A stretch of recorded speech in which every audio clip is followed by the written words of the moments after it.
Desde o fim da Segunda Guerra Mundial, entidades chinesas e coreanas vêm exigindo que o Japão reconheça e peça desculpas formais pelos crimes de guerra cometidos durante a Segunda Guerra Sino-Japonesa, que aconteceu entre os anos de 1937 a 1945. E um dos maiores desses crimes é o Massacre de Nanquim, que aconteceu entre 13 de dezembro de 1937 a fevereiro de 1938. Centenas de milhares de civis e soldados chineses foram submetidos a torturas, estupros e mortes violentas pelo exército imperial japonês. Estima-se que 20 mil mulheres e crianças teriam sido feitas de escravas sexuais, ao ponto de a ação também ser chamada de o estupro de Nanquim.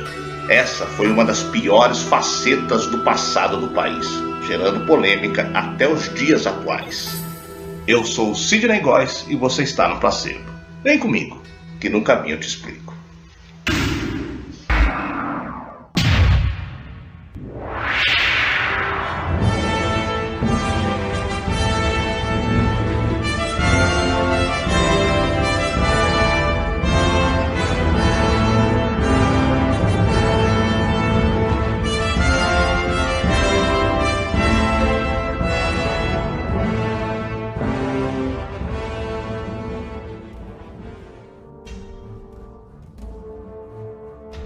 Em julho de 1937, o Japão se lançou em campanha expansionista contra a China e deu início à Segunda Guerra Sino-Japonesa, que só terminaria com a derrota japonesa contra os aliados.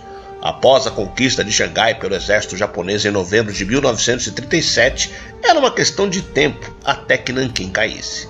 Localizada perto do mar, era um alvo fácil. O governo chinês, consciente disso, decidiu deixar a ex-capital do país durante a primeira semana de dezembro e encarregou o general Tang Shengzi na defesa de Nanquim.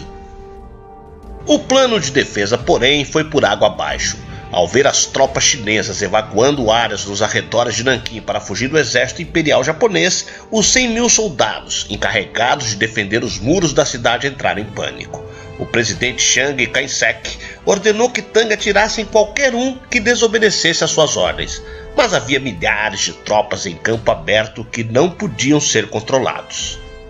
Após 2 dias defendendo Nanquim de um exército com uma esmagadora superioridade numérica e munido de artilharia pesada e bombas aéreas, Tang decidiu bater em retirada. Era 12 de dezembro e havia uma única rota de fuga. O que deveria ser uma evacuação organizada logo se tornou uma fuga caótica de militares e civis. Muitos comandantes simplesmente abandonaram as suas tropas sem dar ordens de retirada.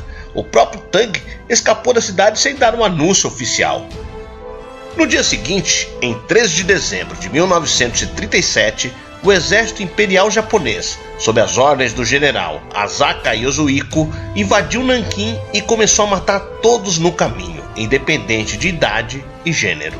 Foram 6 semanas de massacre sistemático, o que incluía torturas e estupros de adolescentes e mulheres. As atrocidades cometidas foram registradas em documentos oficiais e narradas pelos sobreviventes. Há relatos de chineses sendo enterrados vivos ou decapitados em praça pública. No documentário Nanquim, de 2007, um sobrevivente conta como viu a sua mãe ser morta a facadas e o seu irmão, apenas um bebê, atravessado por uma baioneta e atirado em um canto de sua casa. Outra sobrevivente narra como mulheres eram recrutadas para servirem como mulheres de conforto, as escravas sexuais que os japoneses dizem não terem existido.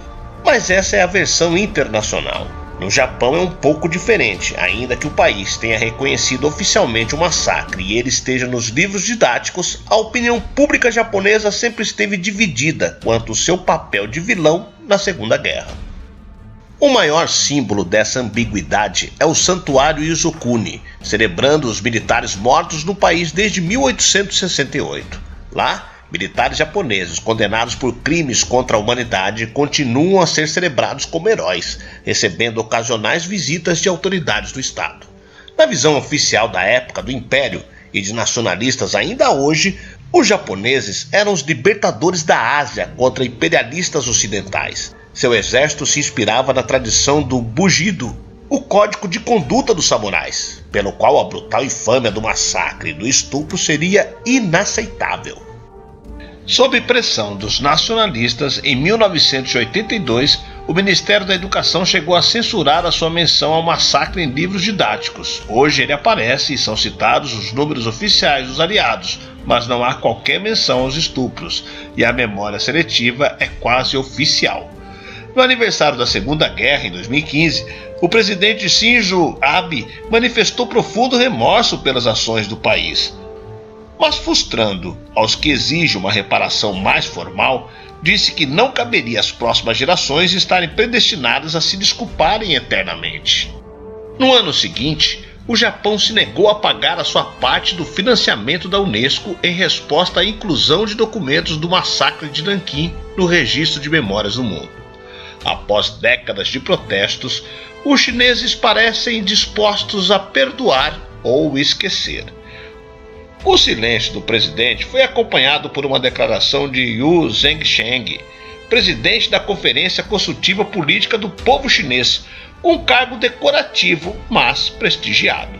Ele afirmou que os dois países deveriam investir em uma cooperação pacífica e amigável e transmitir amizade para as próximas gerações.